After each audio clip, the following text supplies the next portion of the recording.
Today happens to be the feast day of my guy, St. Francis of Assisi. He's one of those saints that, well, to my surprise, he keeps finding me. So I said, all right, we can be friends. And I want to emphasize, as I do every year, that he is much more connected with this correctional center that's behind me that I just finished having mass for the prisoners at.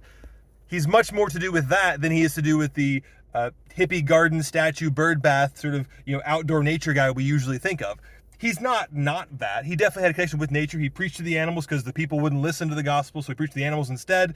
And yeah, he did have a very poetic connection with the natural world. Nothing wrong with that.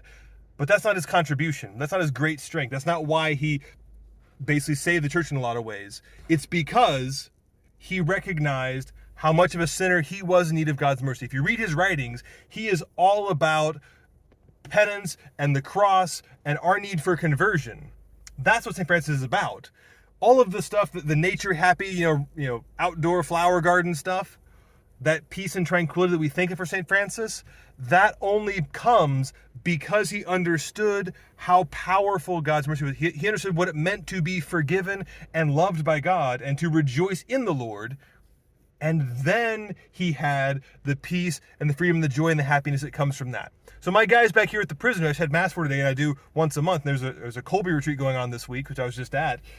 They understand that freedom. They understand that what it means to receive God's mercy. Because let me tell you, there's a reason they're in jail. So they understand how much they need God's mercy, and they go to confession. They're awesome confession. They come to mass, and they love receiving the Eucharist because they know, like St. Francis, what the spiritual life is really about. They understand how much of a trial and a struggle it is to be holy and to be faithful. And they really get it. There's some, if you will, some St. Francises that are here, I think. So, on the day of St. Francis, sure, have him in your garden. That's great. Have a bird bath. That's wonderful. He's not those things. But he's a whole lot more. He is one who is, as a dedicated Catholic, he loved the Eucharist, loved the Blessed Mother, recognized his sins, confessed his sins, did penance for his sins.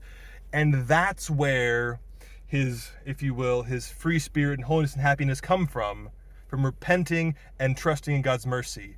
And so should we. St. Francis of Assisi, pray for us. And all y'all, pray for those guys in there. They're awesome too.